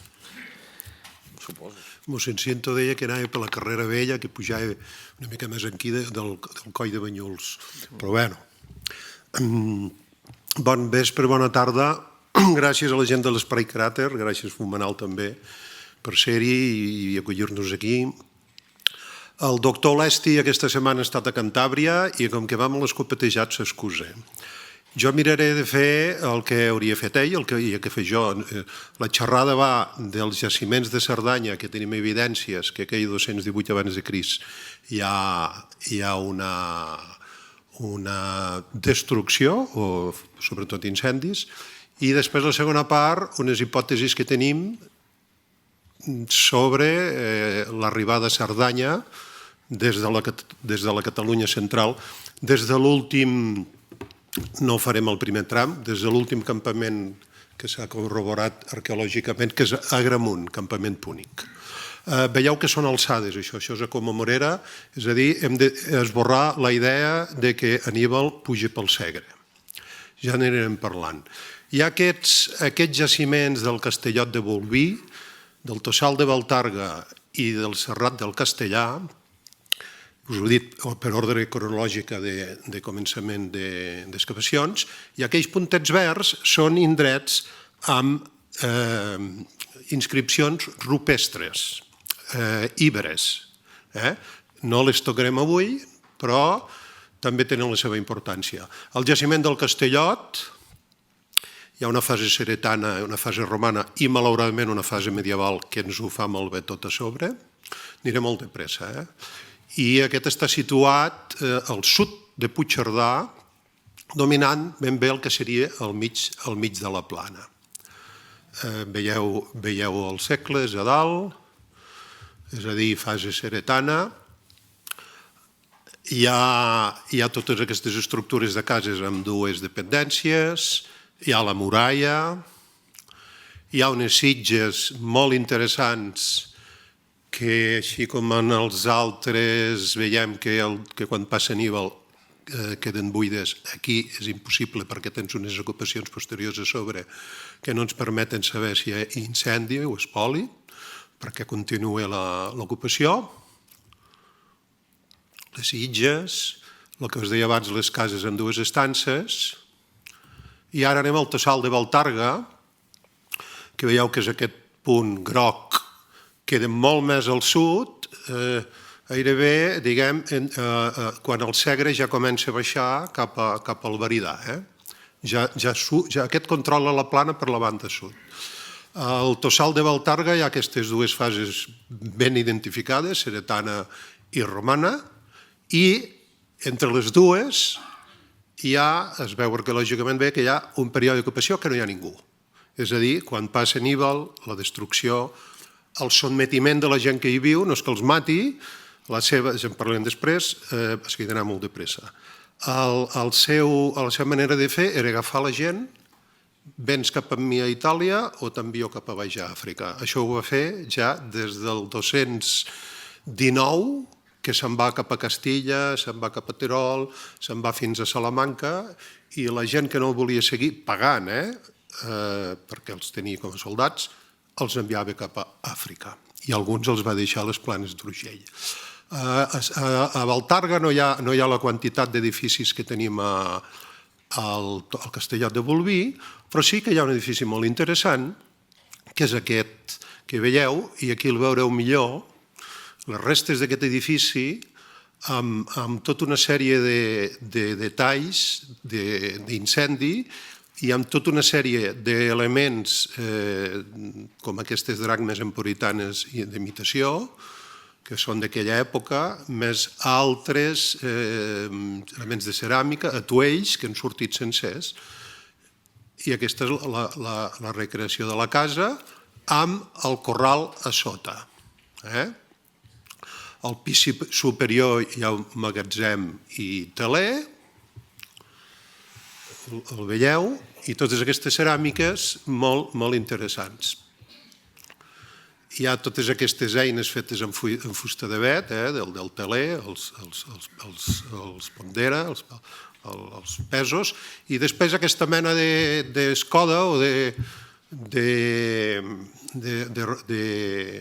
pic, que també és d'època que el trobem per tasques de desforestació. Van sortir elements de morió de cavall, i el que és més interessant és a la dreta veieu que hi ha una mòmia, és a dir, hi ha guix d'una olla que veureu, amb la qual el contingut, a part que hi havia carbons, el contingut ens dona, si mireu a baix de tot de la línia negra, veureu que ens n'anem 218, 219, 220, el calibrat del carboni. I el que és interessant també és que a aquesta planta baixa hi ha tota una sèrie d'animals que moren en l'incendi, és a dir, la porta està tancada. No tenen pas temps de treure'ls. I ells, en aquesta olla que veieu, algú de la gent que marxa corrent hi amaga una arracada molt bonica d'or i amaga l'olla a la paret. I això és una de les coses que li fa dir el doctor Olesti, que aquest incendi forma part d'un acte bèl·lic i corroborat com tenim amb les datacions i amb els materials que surten, podem afirmar que segurament que és del pas d'Aníbal. Aquesta arracada és molt maca. Després hi ha totes aquestes monedes púniques trobades al jaciment o al voltant, 2 quilòmetres, que això passa sempre en els jaciments, que després parlarem quan passa a Aníbal, tots els voltants dels jaciments íbers s'hi troba material, ja des de baix d'Escó. El tercer jaciment és el Serrat del Castellà, és el darrer que es treballa, i aquest està situat entre Alp i el Viladurg, és a dir, la vall de la Molina la tindrim a l'esquerra, i aquest jaciment és molt interessant perquè també com el Tossal de Baltarga és ceretano-romà, no hi ha fase medieval a sobre que ens ho contamini, però és molt més extens que el Tossal de Baltarga. I de moment estan sortint materials molt i molt interessants. I té un nivell de destrucció similar al de Baltarga, els pisos, etc., el material. De moment s'ha excavat tota la part nord-oriental i veieu la situació. Aquí veieu el Pere Campmajor, aquest estiu, que anem a fer la visita corresponent als jaciments cada estiu, i veieu quina situació tan estratègica, cap a sud-oest. Aquí en plena excavació, aquí el Pere Campmajor amb el Joan Oller, veieu a baix, la plana, a baix al fons. Les fonts literàries ens diuen que el pas d'Aníbal, Polibi, que per mi és el de més fiar perquè ho escriu 70 anys després d'haver passat els fets, i Lergets, Bargusis, Airenosis, Endosins, Titus Livius, ja molt més tard, 200 anys després, Bargusis, Bergistans, Ausetani i Licetani, i els Silius Italicus, Sretans i Vascons, que formaven part de l'exèrcit d'Aníbal. S'ha dit sempre que Aníbal va pujar per la vall del Segre. Això és a baix al sud d'Oliana, és a dir, a la porta del Prepirineu. Aquell estret que veieu allà és la Garanta i fins a la Seu d'Urgell n'hi ha 6 més. I fins a Cerdanya n'hi ha 8. És a dir, deixem-ho per... No tenim temps de detallar-ho, però deixem-ho que per aquí no hi puja. Si anem a la Seu d'Urgell i mirem cap a baix, cap al forat de Tresponts, hi puja menys. Els romans no hi passen fins al segle IV o V, quan deixen de passar per la Collada d'Ares. I això és la plana de l'Urgellet, que diries hi passa bé, però tenim primer les ratoneres de baix. Anem a mirar una possible hipòtesi de ruta per algunes evidències arqueològiques que tenim i quan falta? Bé, clar, no d'això. La ruta té en compte des d'Ascó fins a Agramunt, tenim evidències arqueològiques, travessa l'Ebre a Ascó, això hi ha un jaciment a la banda esquerra del riu ja, cap a la Palma d'Ebre després, i es situa, era molt intel·ligent, el mes de juny se situa a les planes d'Urgell i les Garrigues perquè sabia que trobaria el gra. Això ho fa després a la batalla de Canes l'any següent, el 217, el 2 d'agost és la batalla, però és tot el mes de juny i juliol està prenent tots els grans de totes les planes d'allà diguem, de la península Itàlica, més d'algun campament romà, que per això els fa sortir de Roma. No hi entra perquè no va voler, però és igual, deixem-ho estar. Aleshores, la foto que heu vist aquí, la imatge aèria, veieu, això, veieu a dalt el Tossadal, Coll de Pal, Puigllançada i Pla d'Anyell allà. La ruta que proposem amb l'Olesti és, diguem, Agramunt, Florejacs, Sanaüja, Solsona, Iber, Berga, Berguistans. Pujar només el trosset de Llobregat és l'únic estret que farà.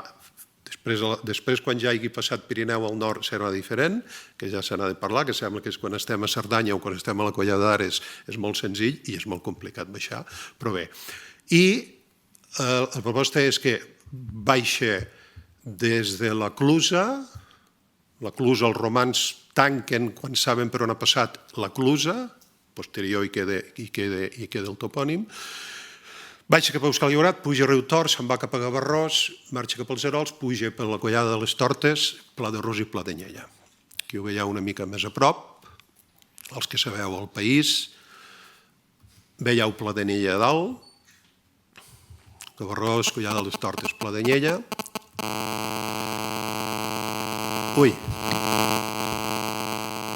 La meva mare, que t'ho juro, que a vegades... Espera, perdoneu. Això és fet des de dalt de sobre Falgàs i baixen per aquest cap de carena que veieu fins a baix a la Pobla. Allà dalt veieu Castellar de Nuc i semblaria que hauria de pujar cap a Castellar de Nuc. No puja cap a Castellar de Nuc, se'n va buscar, com hem dit abans, Riutort, i no se'n va cap a Coll de Pal. Se'n va cap a Pla d'Anyella, d'acord? Gavarrós, Collada de les Tortes, Pla d'Anyella, aquí hi troba les primeres ovelles bones perquè hi pasturaven a l'estiu des que surt de baix de les planes de Cartagena, que no n'havia tornat a tocar d'ovella perquè l'ovella era a la muntanya a l'estiu. Ve per aquella banda de dalt, que baixes de Rus, troba les ovelles, El Pla de Lleida, no cal dir-ho, pasturat des de la prehistòria, ja hi eren, i del Pla de Lleida fa una cosa molt curiosa, no baixa cap a la Malina, se'n va cap a les Colladetes, gairebé planejant, a 1800, i d'allà se'n va cap a Creu de Mellans i com a Morera. D'acord? Puja el primer turó, se'n va com a... El Creu de Mellans sabeu que és el pas antiquíssim que hi ha, i puja com a Morera. Com a Morera, si mirem enrere, al fons veieu el Pla de Lleida, en Puigençada, aquí ho veuré millor, hem vingut d'allà cap aquí, ja mirem cap al nord, mirem cap a Cerdanya, i agafa com a Morera Coll de Pradelles i cap a Oceja. D'acord? Minut. Ara ens ho mirem des del nord, baixa tota aquesta carenera, fins a baix Oceja. Ara ens ho mirem des del sud-oest, Oceja, veieu la carenera allà, i aquí veieu el recorregut que hem fet. Evidències arqueològiques.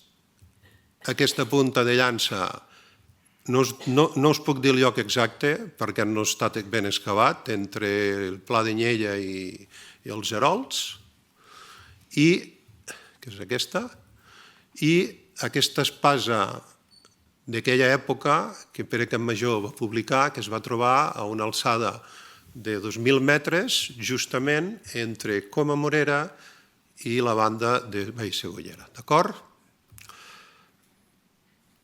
De Sagunt a Torí, Polibi ens diu que hi ha 9.000 estadis, és a dir, 1.665 quilòmetres. Ens diu que va durar 5 mesos, és a dir, 150 dies, això sortiria uns 14 quilòmetres al dia, però no vol dir que els fessin perquè paraven, etc. I que Coll als Alps va durar 15 dies. Un mes de Sagunt a les Planes d'Urgell, 2 mesos i mig fins a Cerdanya, es posa quan hi ha el bestiar i quan hi ha les bones pastures i pasturen. Una altra de les altres d'això que passa per dalt per Coma Morera és perquè hi ha bona pastura, perquè si baixi directament a Cerdanya només trobaria el blat. I les bèsties, els cavalls, aquí encara portava uns 14.000, 15.000 cavalls i unes 3 o 4.000 mules que eren les de càrrega. D'acord? A dalt he posat més o menys el que estarien per fer la ruta i aquí és la ruta per Catalunya, que és la que us dic des de Baix d'Escó fins a Agramunt, que seria aquí baix al mig, tira Solsona, tira Berga, i passant per aquí on passem, quan és a la Riera de Borredà, hi ha la possibilitat, tal com estem mirant amb la Roca Figuera, que se'n vagi a sortir Ripoll per les Llosses, Pedres Negres, Vilada, Borredà, tal. Si hagués anat pel Segre, aquella banda d'allà, quan arriba a Oliana, no hauria pujat, perquè allà la Garant, el Grau d'Oliana, la Garant, els Esplovins, el Recolpal, els Tres Ponts, els Pontarrons, i de la Seu en amunt hi ha les Cabanotes i l'Estret de Mollet. D'acord? I si va ser per aquí, pot estar a Ripoll, i la possibilitat que s'hi ha hagut un desdoblament de cos d'exèrcit per assegurar-se que si un lloc el batien, per l'altre no hi passés. I aquesta és una foto molt maca que a mi m'agrada molt i ja és la penúltima. Veieu a baix Pedraforca, veieu Cadí, veieu aquí baix Sant Julià de Cerdanyola. Això és fet des d'una barraqueta que hi ha mirant cap a Ponent mentre Aníbal passava dalt amagadets aquí, que no d'això. I aquesta és una descendent d'Aníbal. Sí. Aquesta xicota treballa, això és el Tossal, el Serrat de Castellà d'aquest estiu passat, i ella és de Nord d'Àfrica i diu que el nota. I allà ell se'l mira, si home llagostera, ell se'l mira dalt, volen dir, a veure si trobeu, vull dir amb aquesta foto que la feina de l'arqueologia és la que ha de donar fruits. Un altre detall més, no hem entrat amb els gravats ibers, hi ha la possibilitat que hi hagués alguna representació d'algun animal d'aquella època, per això amb el Pere Campmajor ho mirem molt detalladament, i després, sí que us ho dic, però tampoc us puc dir lloc, ja en territori de Cerdanya administrativament francesa, hi ha un altre campament púnic comprovat, però no es pot dir. Val? Moltes gràcies. Gràcies. Algun dia ho acabarem sabent, segur. Vull que falta d'anys. Perdona, res, mig segon. Hi ha un llibre que el va fer el Miquel Torres, del grup d'estudis dels secrets de Ponent, que que tracta tot el Pla d'Urgell, que de Agramunt, amb totes les restes de monedes, d'això, de destrucció o de pas, de sotmetiment, millor dit. Molt bé. Gràcies. Moltes gràcies. El problema que tenim és que hem de tancar les instal·lacions, no només el Congrés. Hola, sóc en Raül Valls, membre i president de l'Amical Antics Guerrillers de Catalunya. Primer de tot, vull agrair la possibilitat que ens han donat tant el PEOC com l'organització d'aquestes trobades pirinenques dedicades als conflictes bèl·lics al Pirineu, de poder-ho fer en aquest format de gravació. Casualment, aquest mateix cap de setmana, com a Amical Antics Guerrillers, juntament amb el Memorial Democràtic, organitzem les 6enes jornades dels maquis, però ho fem a la Vall d'Aran per commemorar el 80 aniversari de l'Operació Reconquesta d'Espanya i del que va ser l'ofensiva dels Pirineus. Curiosament, el darrer conflicte bèl·lic en el Pirineu. Per tant, jo us volia explicar breument una mica de què tractarem en aquestes jornades a la Vall d'Aran i aprofitar també per això, per explicar-vos una mica aquests fets de l'octubre de 1944 que són, sense cap mena de dubte, el darrer combat, els darrers conflictes bèl·lic que es va produir al Pirineu. Una mica així també trobareu un text de Raúl González Davis que hem presentat en aquestes trobades perquè pugueu ampliar informació sobre tota aquesta història. Dir-vos que tot plegat comença amb l'alliberament del sud de França, l'expulsió de les tropes de la Wehrmacht, on els republicans espanyols han tingut una participació molt important. Hem de pensar que hi ha entre 10 i 15.000 guerrillers republicans enquadrats a les forces franceses de l'interior, i a partir d'aquell moment, del juliol, en aquest cas hi ha un cop alliberat París i França del jou nazi, es comencen a mirar cap al sud, comencen a mirar cap a l'estat espanyol amb la idea de ja començar a preparar la tornada i la caiguda de Franco. En aquest sentit, aquesta operació serà organitzada pel Partit Comunista a través de la seva plataforma, la Unió Nacional, i també amb la participació del PSUC, evidentment, i d'altres forces polítiques de forma més minoritària que també s'uniran a aquesta operació. No així altres organitzacions, com pot ser el Partit Socialista i la CNT, que se'n mantindran al marge. Si una mica analitzem el moment històric en què això succeeix, hem de pensar que les expectatives de derrotar el franquisme eren molt grans, la moral estava molt alta i, per tant, en aquell moment semblava que impossible que això no pogués arribar a bon fi i que les potències aliades, els aliats, ajudarien a aquesta caiguda. A l'octubre de 1944 es realitzarà aquesta operació. Us mostraré una de les fotos, diguem, més, d'alguna manera, emblemàtiques d'aquesta operació i que han passat més a la història, on podreu veure una mica quin era l'ànim que portaven aquests guerrillers en aquell moment i que suposaven una important capacitat d'actuació. Entre 4 i 5.000 guerrillers s'entraran a la Vall d'Aran, ho faran sobretot pel Pont de Rei i amb infiltracions des de l'Antiga de Lin o atacant la carretera també del Port de la Bonaigua, i uns altres tants, 4 o 5.000, ho faran per altres zones del Pirineu, des de Navarra fins pràcticament a l'Empordà. Nosaltres, com a Mical, estem estudiant especialment aquestes infiltracions i d'alguna manera, i també, evidentment, tot el que va succeir a la Vall d'Aran, on es va ocupar tot el que seria el Baix Aran, es va arribar a les portes de Viella i es va tenir el Vall d'Aran 10 dies ocupat. L'objectiu era ocupar Viella i convertir-la en la capital provisional de la República, que s'instal·lés el govern de la República, i des d'allà pressionar les potències aliades perquè intervinguessin contra Franco, que havia estat fins a aquell moment aliat de Hitler i Mussolini. Com us dic, no només es va entrar per la Vall d'Aran i que es va tenir 10 dies ocupada, sinó que també hi va haver diverses infiltracions que nosaltres hem treballat des del punt de vista a partir dels informes, a partir sobretot de tot el que ha suposat el fer aquestes investigacions a partir dels informes que feien els guerrillers.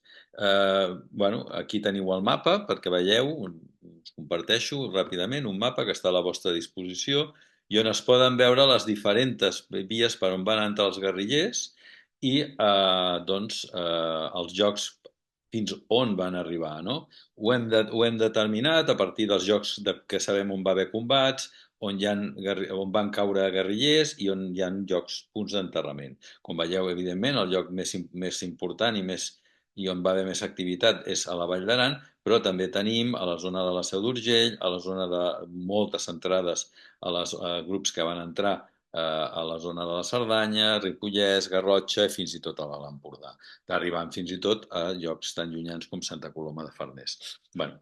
Això va succeir fins i tot abans de l'operació de la Vall d'Aran com a forma de distreure les forces franquistes. Com us dic, aquest mapa es podria estendre al reste de la cordillera i arribaria fins a Navarra, on va haver forts combats a les valls del nord que accedeixen des de França i on també es van lliurar importants batalles. Bé, doncs no us canso més. Sabeu que teniu el text de Raúl González Devis, que us recomano, un text molt complet i on explica tot el que va succeir i esperem que us interessi, que pugueu, també té una extensa bibliografia i que aquesta darrera batalla que va durar unes setmanes i que va convulsionar sobretot la Vall d'Aran no quedi en l'oblit. Per això estem aquests dies a la Vall d'Aran, per recordar-ho i per posar en valor el que va ser segurament l'intent de tombar el règim franquista més important. Moltes gràcies, bones trobades i fins la propera. Només, abans d'acabar, agrair-vos tota l'estona que heu estat aquí, que hem començat a les 9 i ha sigut molt dens. Sabem que ho és, però que valia la pena perquè hi ha representació de tots els territoris de les 17 centres d'estudis i associacions culturals que són organitzadores, que agraïm al PEOC i a amics de Besalú i el seu comtat que ens hagin rebut a la Garrotxa, i que vam començar el 2004 fent les primeres trobades culturals que les vam fer a Sant Julià de Lòria, pensant que no sabíem si això tindria recorregut o només faríem les primeres, però hem arribat a les 21enes i per tant estem molt contents de tot aquest recorregut. Els llibres anteriors estan penjats al repositori raco.cat si algú vol consultar-los. i doncs, tot el contingut d'aquest any sortirà l'any que ve a les 22enes trobades culturals pirinenques, que si tot va bé, doncs el Xavier Quereixeta ens hi convidarà. Bueno,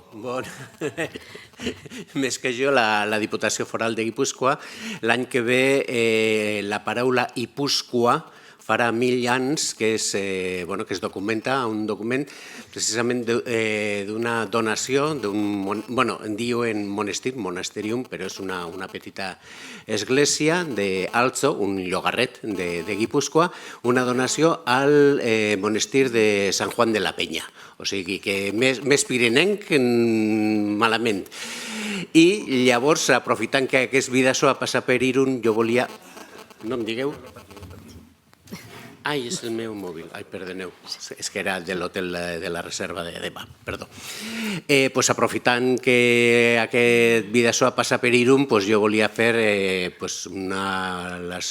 Volia que les trobades es fessin a Guipúscoa, a Gordailoa concretament, que és el centre de col·leccions patrimonials de la Diputació Foral de Guipúscoa, que és un centre de patrimoni moble, no només de la Diputació, també del Museu Sant Elmo i de col·leccions de la Fundació Cutxa, que és la Caixa, la Fundació Cultural, i d'altres, tota l'arqueologia de Guipúscoa que és gestionada pel governament basc, però la de Guipúscoa està conservada a Gordailoa, i com que és un centre de patrimoni i com que són 1000 anys d'història, ja sé que a la Seu d'Urgell el 1025 és com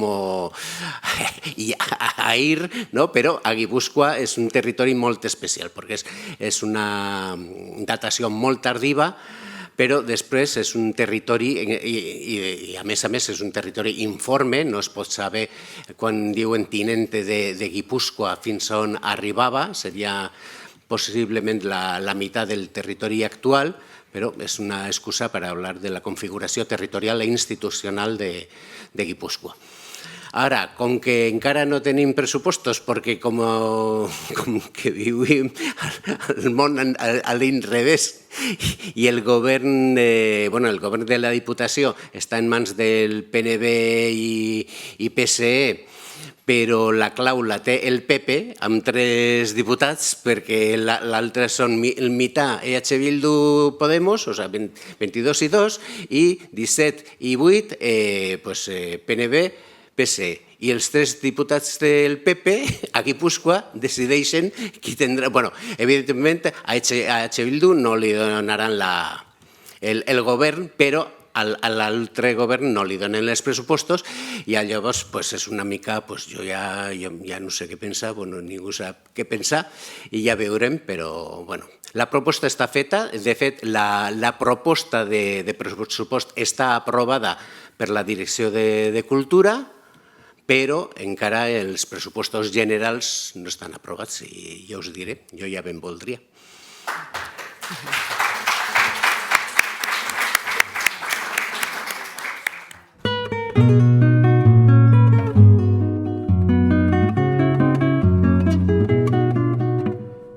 Thank you.